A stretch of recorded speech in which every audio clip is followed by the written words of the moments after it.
Hello প্রিয় বন্ধুরা, তোমরা সবাই কেমন আছো? আশা করি তোমরা সবাই ভালো আছো, আমিও ভালো আছি। তো বন্ধুরা, আজকেও নতুন গল্প নিয়ে তোমাদের সামনে হাজির হয়ে গেলাম। চলো গল্প শুরু করা যাক। তো বন্ধুরা, আমার নাম শ্রাবন্তী। আমি একজন বিবাহিত মহিলা। আমার বয়স প্রায় ৩৮ বা ৩৯। আমার ঘরে ২টি মেয়ে আছে। আমার মেয়ে দুটোর বিয়ে হয়ে গেছে। আমার মেয়ে আর মেয়ের জামাই, বড় মেয়ের জামাই কানাডা প্রবাসী, আর ছোট মেয়ে আর ছোট মেয়ের জামাই এই তো আমার বাড়ির পাশেই থাকেন। এখানেই জায়গা কিনে ওরা বাড়ি করেছে। আমার যখন বিয়ে হয় তখন আমার বয়স ছিল মাত্র 14 বছর বয়স। বন্ধুরা, আমাদের গ্রামে খুব ছোট ছোট মেয়েদেরকে বিয়ে দিয়ে দেওয়া হইতো। তো আমাকে অনেক ছোটোবেলায় বিয়ে দিয়ে দিয়েছিল। আমার বয়স যখন 14 বছর, তখন আমার স্বামীর বয়স ছিল 34 বছর। তো বন্ধুরা, প্রথম বাড়িতে একটু এই বিষয়টা নিয়ে নারাজি ছিল আমার, যে এত বয়স্ক একটা লোককে দিয়ে আমাকে বিয়ে দিয়ে দিচ্ছ। আমার কিছুতেই এই বিয়ে পছন্দ নয়, কিন্তু কেউ আমার কথা শোনেনি। কারণ আমাকে বিয়ে শুধু নয়, ওই গ্রামে যত মেয়েই থাকতেন, ব্যাস সবার সাথে এরকম হয়তো। অনেক সময় তো 12-11 বছরও বিয়ে দেওয়া হতো। তো বন্ধুরা, যাই হোক, না বলে আর কোনো কিছু থেকে বেরিয়ে আসবো এরকম কোনো অবস্থান ছিল না। বিয়ের পর স্বামী কী জিনিস বুঝতাম না। গ্রামের অনেক মুরব্বীরা, যেমন নানি দাদি অমুক নানি তমুক নানিরা, সবাই ছোট নানি বড় নানি ও নানি সে নানি, সবাই একটু বুঝিয়ে বাঝিয়ে বলতো। তাতে করে স্বামীকে বুঝতে লাগলাম। তো স্বামীকে ধীরে ধীরে কাছেও টানতে পারলাম। কিছুদিন যেতে না যেতেই পরিপূর্ণভাবেই বুঝতে লাগলাম যে আসলে স্বামী স্ত্রীর মধ্যে কেমন সম্পর্ক হয়। মোটামুটি বুঝতেও থাকলাম। তারপরে আমার স্বামী আমাকে অনেক অনেক আদর করতো, ভালোবাসতো। কিন্তু তাকে বহন করাটা আমার ছিল খুবই দায়। কারণ সে আমার থেকে বয়সে অনেকটা বড় হয়, আমি তার সঙ্গে পেরে উঠতাম না। তার শারীরিক চাহিদাটা তখন অনেক বেশি ছিল, কিন্তু আমার তেমন একটা ছিলেন না। যখন আস্তে আস্তে বুঝতে লাগলাম, তখন আমার বড় মেয়ে হয়ে গেল। আমার বড় মেয়ের নাম ছিল শ্রুপিয়া। তো শ্রুপিয়া হওয়ার ঠিক 3 বছর পরে হলো আমার ছোট মেয়ে। তো আমার ছোট মেয়ে যখন হয়ে গেল, সুপিয়া বেশ বড় হয়। দুইজনকে লালন পালন করতে করতে কখন যে সময় কেটে গেল কিছুই বলতে পারলাম না। অন্যদিকে মেয়েরা যতই বড় হয়ে উঠছিল, আমার চাহিদা ততই বেড়ে চলছিল। কিন্তু বিপরীত দিকটায় আমার স্বামীর চাহিদা ততই কম ছিল। আমার স্বামী পলাশ, আমার যখন পরিপূর্ণ চাহিদা ভেসে উঠল, তখন পলাশের চাহিদা তলদেশে। মেয়েকে বড় করলাম, করার পর বড় মেয়েকে বিয়ে দিলাম। বড় মেয়ের বিয়ে হয় যে জামাইবাবুর সাথে, সে জামাইটা ছিল আমার প্রবাসী। তো মেয়েকে নিয়ে চলে গেল। সেই মেয়ের ঘরে আমার এক ছেলে এক মেয়ে, মানে আমার এক নাতনি একটা নাতি বড় মেয়ের ঘরে। আর ছোট মেয়ের ঘরে ছিল, সুবর্ণার ঘরে ছিল কোনো সন্তান নেই। তার বিয়ে হয়েছে মোট 4 বছর। সুবর্ণা ঘরে বাচ্চা কাচ্চা হয় না বলে লোকেরা কান কথা শুরু করলেন। তো বন্ধুরা, এই কান কথা নিয়েই যত মূল সমস্যা। অন্যদিকে আমার স্বামীর সাথেও আমার কোনো সম্পর্ক নেই। আমার স্বামী আমার কাছে একদম আসছিল না। আমার মানসিক চাহিদা, আমার শারীরিক চাহিদা কোনোটাই সে কন্ট্রোল করতে পারছিল না, এমনকি কিছুই করতে পারছিল না। তার বয়সটা বেশি হয়ে যাওয়ায় সে মোটামুটি একদম যত রকম চাহিদা ছিল তার ভেতরে সবটাই মরে গেছে। কিন্তু আমার তো কিছুই হয়নি। আমার তো সবেমাত্র এতটাই চাহিদা বেড়ে চলেছিল যে পূরণ করার মতো কোনো ব্যবস্থাও ছিল না। অন্যদিকে বয়সের এমন একটা গ্যাপ, দুটো মেয়েকে বিয়ে দিয়েছি। কারোর সাথে কথা বলবো, কারোর সাথে প্রেম করব, বা কারোর সাথে ডেট করব, ওই রকমও কোনো অবস্থান হয়ে উঠছিল না, বা সম্ভবও ছিল না। তো মানসিক দিক থেকে খুবই খুবই খিটখিটে হয়ে যাচ্ছিলাম যত দিন যাচ্ছিল। তো বন্ধুরা, এভাবেই চলছিল আমার দিন। আর মনে মনে সব সময় ভাবতাম যে যদি একটু কিছু করতে পারতাম, মাথাটা একটু ঠিক হতো, শরীরটা একটু পাতলা হয়ে যেত। কিন্তু কার সাথে করব, কিভাবে করব? আসলে আমার স্বামী মাঠে নেমে একদমই খেলাধুলা করতে পারছিল না। তার ব্যাট কোনো কাজই করছিল না, ব্যাটটা ছিল অকার্যকর। আর মন মানসিকতার দিক থেকেও সব কিছু নষ্ট হয়ে গিয়েছিল। অন্যদিকে আমার চাহিদা তীব্র গতিতে বাড়তেই থাকে। তো বন্ধুরা, কি আর করার। তো মেয়ের বাড়ি পাশে হয়, সকাল বিকাল এইসব কথাবার্তা আমার কানে চলেই আসতো। তো আমি দেখতে বেশ লাদুস লুদুস, উঁচা লম্বা, আমার গায়ের রং ফর্সা ছিল।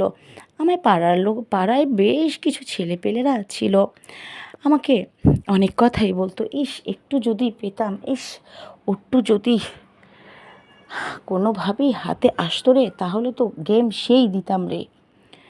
এভাবে কথাবার্তা বলতো, কিন্তু আমি কখনোই কারো ডাকে সাড়া দিইনি মান ইজ্জতের ভয়ে। শুধু দিন দিন পুড়ে পুড়ে নিজেকে খাক করে ফেলছিলাম, বুঝতে পারছিলাম, কিন্তু কী করার, কিছুই করার ছিল না। আমি আমার স্কুল লাইফ যে কদিনই ছিলাম, কখনো কোনো ছেলেপেলের সাথেও কথা বলিনি। তো একদিন মনমরা হয়ে বাড়িতে বসে আছি, ছোটো মেয়ের জামাই বাড়িতে আসলেন। আসার পর আমাকে বলতেছে যে এটা আমার মেয়ের জামাইয়ের কথা, ছোট জামাই। তো ছোট জামাই বলতেছে যে দেখেন আম্মা, এই যে বাচ্চা কাচ্চা যে হচ্ছে না, এটা নিয়ে তো বাড়িতে খুবই কথাবার্তা হচ্ছে, আমি তো আর পারছি না। আমি আমার মেয়েকে কাছে বসিয়ে বললাম জামাইকে সহ, আচ্ছা তোমরা কি ডাক্তার দেখিয়েছো? তখন আমার জামাই বলল, কিভাবে দেখাবো ডাক্তার? আপনার মেয়ে আমার কোনো কথা শুনলে তো সে শুধু বলে না আমি ফিট আছি, আমার কোনো সমস্যা নেই। তখন আমি আমার মেয়েকে বললাম, আচ্ছা মা, আমাকে একটা কথা বলতো তুই, জামাই তো ডাইরেক্ট বলে যে তোরই সমস্যা, আচ্ছা সমস্যাটা কি তোর? বলো, দেখো মা, আমি তোমার মেয়ে, আমার কি করে সমস্যা হতে পারে? তুমি তো অনেক পাওয়ারফুল শারীরিক দিক থেকে, মানসিক দিক থেকে, তাহলে আমার কিভাবে সমস্যা হবে? তুমি আমাদের দু বোনকে জন্ম দিয়েছ, আমরা তোমারই মেয়ে, আমার কিভাবে সমস্যা হতে পারে? আমি কন্টিনিউ রূপচর্চা করি, স্বাস্থ্য চর্চা করি, জিম ব্যায়াম থেকে শুরু করে খাবার ডায়েট কন্ট্রোল থেকে শুরু করে আমি একদম মেপে মেপে খাবার খাই। তো আমার কিভাবে সমস্যা হতে পারে তুমি বলো? আমি চলায় ফেরায় উঁচায় লম্বায় সর্বদিক থেকে স্মার্ট, ফিটনেস সব কিছু ঠিক আছে আমার। তোমার কেন মনে হয় যে আমারই সমস্যা? দেখো মা, আমার কিন্তু কোনো রকম কোনো সমস্যা নেই। যত সমস্যা তোমার জামাইয়ের ভিতরে, ও নিজের দোষ ঢাকতে গিয়ে বারবার আমাকে দূষিত করে, কিন্তু আমার কোনো দোষ নাই। ওর সমস্যার কারণে আমাদের বাচ্চা হচ্ছে না, তার দায়ভার কি আমার? আমি বললাম আচ্ছা ঠিক আছে, তো চলো তোমরা খাওয়া দাওয়া করবে।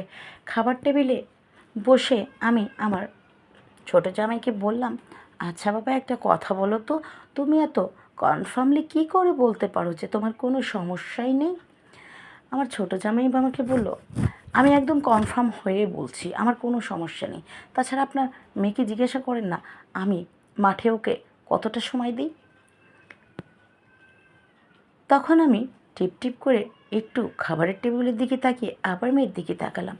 আমি বললাম, তাই? বললো, হ্যাঁ অবশ্যই, তার মানে যে কোনো সমস্যা থাকবে না এমনটা তো আর হতে পারে না। আমি বললাম ঠিক আছে, তোমরা দুজনা ঝগড়া করো না। তো যাক, মেয়ে আমার একদম রাগে ভাগে ওখান থেকে উঠে চলে গেল রুমে। জামাই বসে থাকলো। আমি বললাম, আচ্ছা জামাই, তাহলে একটা কথা তোমায় বলি, আমি নিজে থেকেই তোমার কিছু টেস্ট করাবো, আমি দেখতে চাই যে আসলেই তোমার কোনো সমস্যা আছে কি না। তখন জামাই আবারও বলল, কি বলছে? আমি তো বলছি আপনাকে আমার কোনো সমস্যা নেই, সব ফিট আছে আমার। আমি বললাম ঠিক আছে, আমি তোমার পরীক্ষা নিতে চাই। বললো, কীরকম পরীক্ষা নেবেন? আমি বললাম, কী পরীক্ষা আবার নিব? তুমি আমার সাথে একটা এমন পরীক্ষা দিবে যাতে করে আমি সেটাতে একদম বুঝতে পারি। আমার বয়স হয়ে গেছে, বয়স্ক মহিলা আমি এই বিষয়টা খুব ভালোভাবে বুঝতে পারি। যেমন তুমি 7টা দিন, মানে 7টা রাত আর কি, আমার সঙ্গে আমার ঘরের মধ্যেই থাকবে। আর তুমি ওই যে মেয়ের সাথে যেমন যেমন করো, তেমন তেমন আমার সাথেও করবে আর কি। বললো, এটা কি বলছেন আপনি? আমি বললাম হ্যাঁ।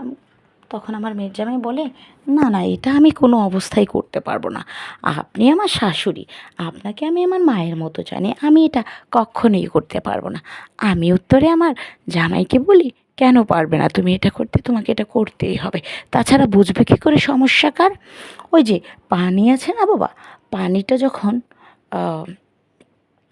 এই ফেলে দাও, তখন দেখতে হবে ওটা কি পাতলা ছিল নাকি ওটা একটু ঘন ঘন ছিল, মানে একটু ওই যে ইয়ের মতো আর কি, যেমন আমরা সাগু রান্না করি দুধ দিয়ে একটু সাদা সাদা একটু সুন্দর ভারী ভারী দইয়ের মতো, যাই হোক ওই রকম যদি হয় তাহলে ঠিক আছে। আর যদি পানিটা হয়ে যায় একদম পানির মতো পাতলা তাহলে ঠিক নাই, সমস্যা তোমার। এরকম একটা পরীক্ষা তোমাকে দিতে হবে। আমি এই টেস্টটা তোমার করাবো, নিজে করাবো।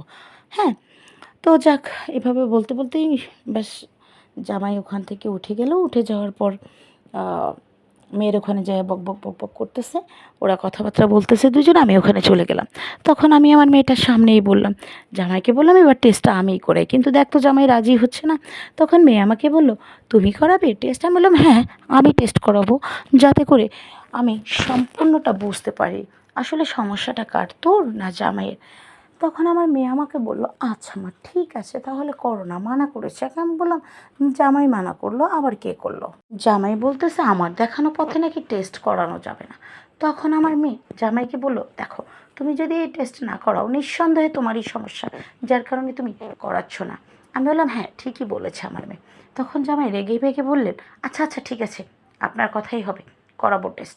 আমি বললাম আচ্ছা ঠিক আছে, তাহলে কালকে টেস্টের জন্য সব রকম প্রস্তুতি নাও, ঠিক আছে? আমরা কালকে থেকে 7 দিন পর্যন্ত এই টেস্ট করব। তারপরে দেখব আসলে সমস্যা কার, আমার মেয়ের না তোমার।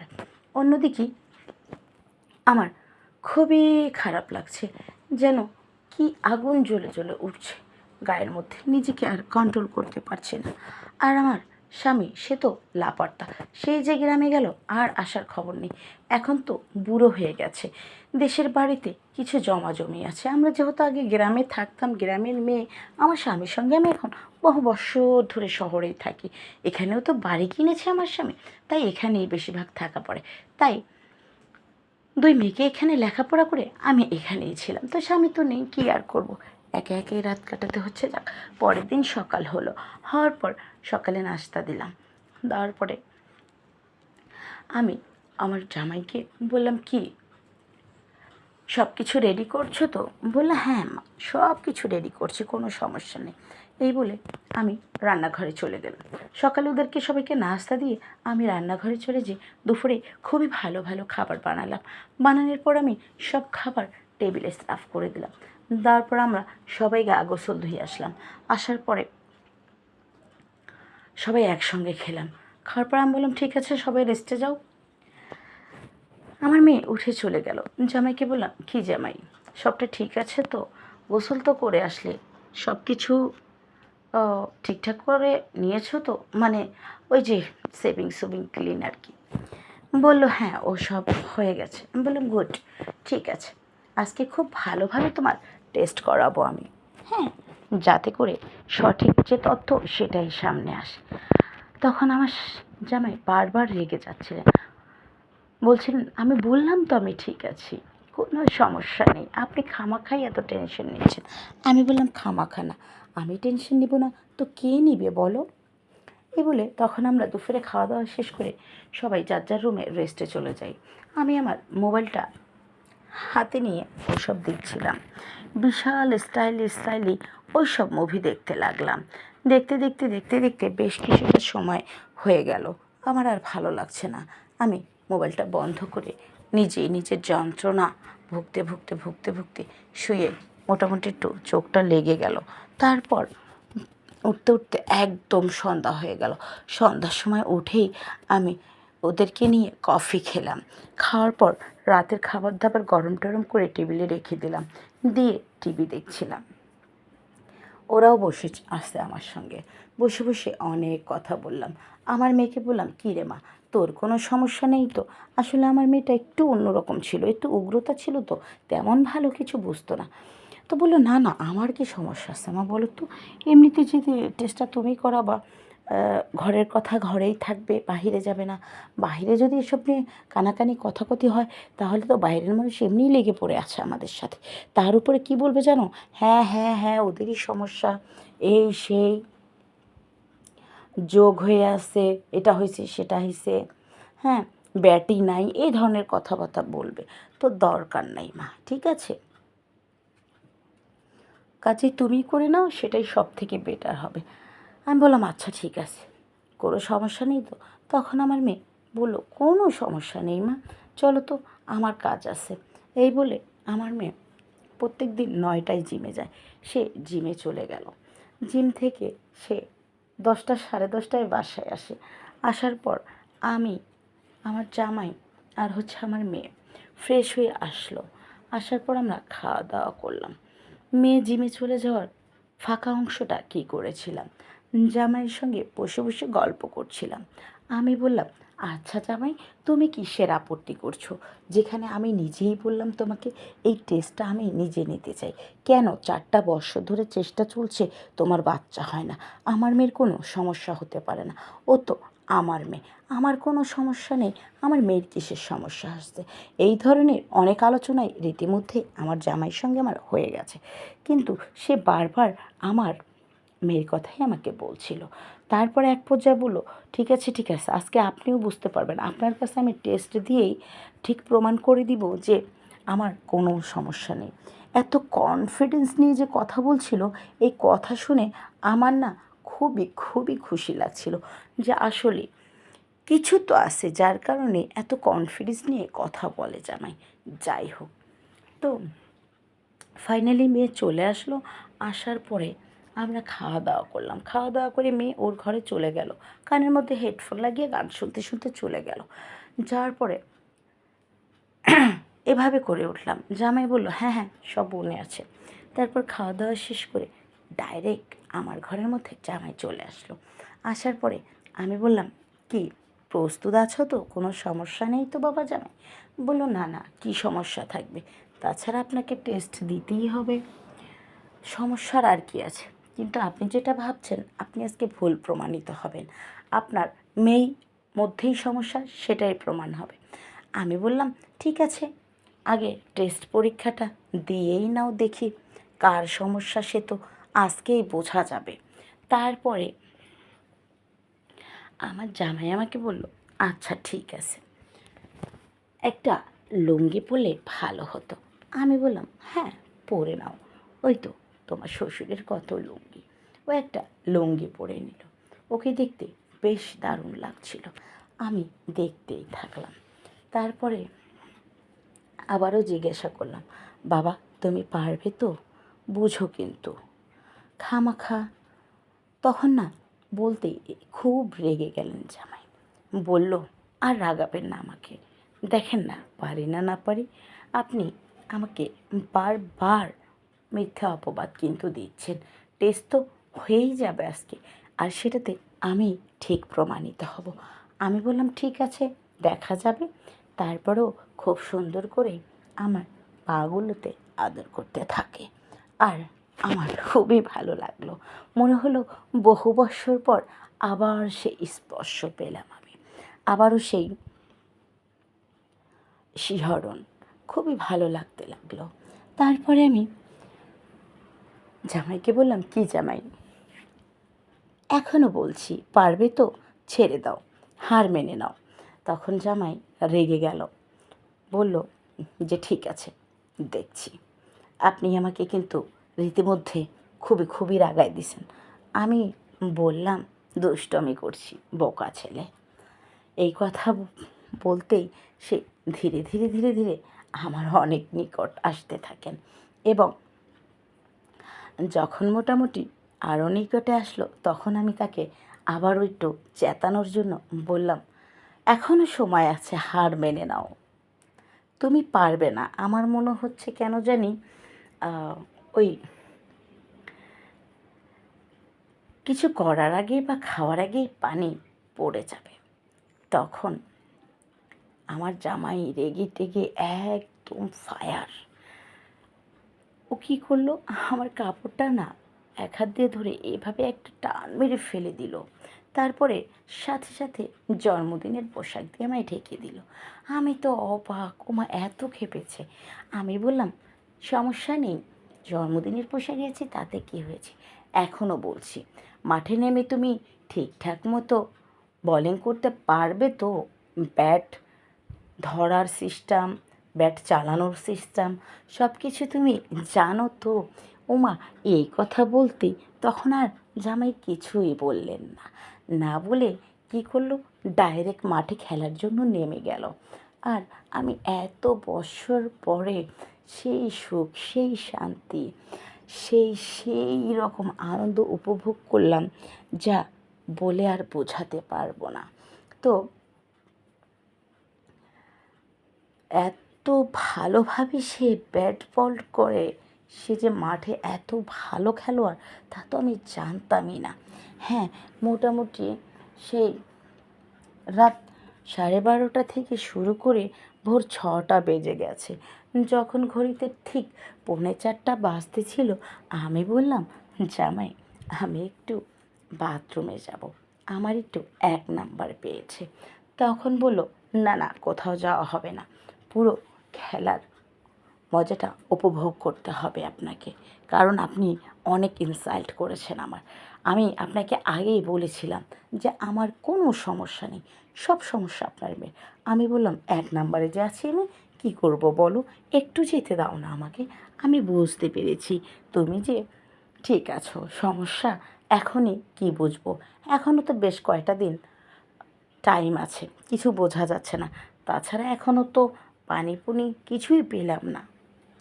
তো দেখা যাক না, এত কনফিডেন্স ভালো না। এই বলতেই ওমা আমাকে বললো, এখন তো আরও যেতে দেবো না আপনাকে, আপনি এখানেই চুপচাপ করে থাকেন। তারপরে কি বলবো তোমাদের, এই কথাটা বলার সাথে সাথেই মনে করো শিয়াল যেভাবে কচি কচি মুরগির বাচ্চা কামড়ে কামড়ে ছিঁড়ে ছিঁড়ে খায়, ও মা গো, সেই রকম করে ঝাঁপিয়ে পড়ল সে। খেলায় এতটা ব্যস্ত সে, মাঠে একবারে আঁটি বেঁধে কাছা বেঁধে নেমেছে। তারপরে কোনো অবস্থায় আমাকে আর ছাড়লো না। কিন্তু যখন ফাইনালি 6টা পার হয়ে গেল, আমি তো মনে করো এর মধ্যে ওখানে 1 নাম্বার সেরে দিয়েছি, কি করব, কিছু করার নেই, উঠতেই পারছিলাম না। তারপর খুব ভালোভাবেই যখন আসলো পানিটা, দেখলাম যে না, খুবই খুবই সুন্দর আছে। হ্যাঁ, পুরো হাতের মধ্যে ধরেছিলাম, দুটো হাত পেতে এতটা সুন্দর ছিল। আর খুবই খুবই একদম টক দইটা যেরকম আমরা ডিপ করলে যেরকম থরথরা হয়, এরকম ছিল। বেশ ঘন করে দুধ জাল দিয়ে যদি সুজি রান্না করি সেরকম ছিল, খুবই দারুণ ছিল। তো এটা দেখার পরে তো মোটামুটি আমি বুঝতেই পারলাম না, সমস্যা তো জামাইয়ের নেই। কিন্তু জামাইকে আমি এটা মোটেও বুঝতে দিলাম না। না দেওয়ায় জামাই বললো, কি বলেছিলাম না আপনাকে যে আমার কোনো সমস্যা নেই। আমি বললাম, ও বাবা, একদিনে আর কি বোঝা যাবে বলো তো, আরও তো বাদবাকি কয়েকটা দিন আছে। আমি তো 1 সপ্তাহের কথা তোমায় বলেছি, তাই না? এই কথা শুনতেই বললো, ওই 1 সপ্তাহ পরও আপনি একই রেজাল্ট পাবেন দেখিয়ে। আমি বললাম, ঠিক আছে, সে দেখা যাবে। এই বলে আমি সেখানে শুয়ে পড়লাম। জামাইও ঘুমিয়ে গেল। ঘুম থেকে প্রায় আমরা 11:30টার দিকে উঠলাম। উঠে দেখছি আজকে শরীরটা একদম ফুরফুর করছে, মাথা ব্যথাটাও নেই।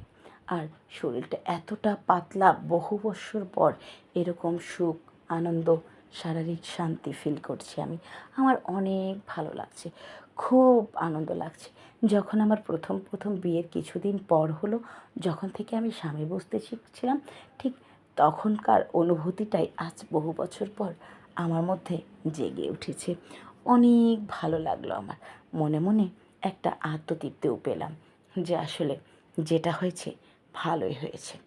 আমি তো আগে থেকেই বুঝতে পেরেছিলাম আমার মেয়ের এত উগ্রতা, সমস্যা ওর মধ্যেই থাকবে, ছেলেটার মধ্যে নাই, যে ছেলের মধ্যে এত কনফিডেন্স।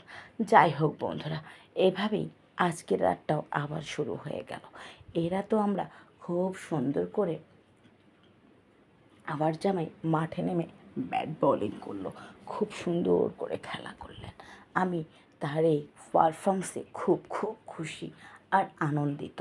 আর বাদ বাকি কী বলবো, এতটা স্টাইলিং, সে এতটা মজা করে, মানে আনন্দ ও কনফিডেন্স নিয়ে সে খেলে, বলাই যায় না। আর বিশেষ করে এক একটা থাবা তো মনে করো বাঘের থাবা, খুবই সুন্দর। যাই হোক বন্ধুরা, একটু একটু সমস্যা হলো কিন্তু আনন্দের কোনো কমতিই ছিল না। এভাবেই দেখতে দেখতে 6টা রাত পার হয়ে 7 রাত যা শেষ হয়ে গেল বুঝতেই পারিনি। তারপরে ফাইনালি আমরা 3জন বসা সোফার উপর বসে আমার জামাই আমাকে বলছে, কি শাশুড়ি মা, এবার তো বলেন সমস্যাটা কার? আমি তখন বললাম, অবশ্যই বলবো, আর যেটা বলবো সেটা অবশ্যই সত্য বলবো। তখন আমার মেয়েকে আমি বললাম, শোনো, সমস্যাটা তোমার, চিল্লাচিল্লি করবা না, আগে আমার পুরো কথাটা শেষ করতে দাও, তারপরে তুমি বলবে। আমি সবটা দেখেছি, জামাইয়ের বাবার কোনো সমস্যা নেই, যত সমস্যা আছে সব সমস্যা তোমার, কাজেই তোমাকে এবার ডাক্তারের কাছে যেতে হবে, আর তালবাহানা চলবে না। দুনিয়ার এমন কিছু হয়ে যায়নি যে তোমাকে ডাক্তারের কাছে যাওয়া যাবে না।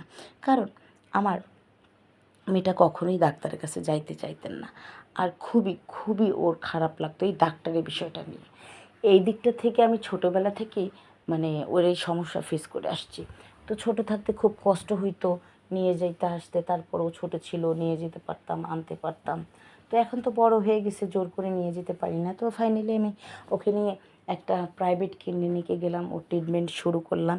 তারপরে ফাইনালি ওরই সমস্যাটা ধরা পড়লো। হ্যাঁ, আমার জামাইকেও আমি টেস্ট করাইছিলাম, তো ওর কোনো সমস্যায় ধরা পড়েনি, ও একদম ঠিক আছে।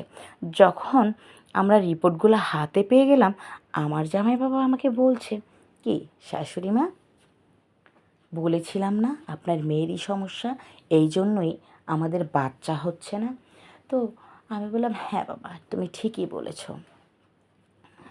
তো যাক, আমার উপরে কোনো রাগ নেই তো, আমি যে তোমার এই টেস্টগুলো করিয়েছি, আসলে আমরা আগের মানুষ, আমরা এগুলোতে বিশ্বাস করি।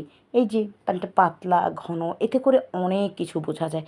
যেমন কালারটা একটু বাদামি কালার, একটু হালকা হলুদ কালার, এই ধরনের যে কালারগুলো হবে না, এগুলোর মধ্যে সমস্যা আছে।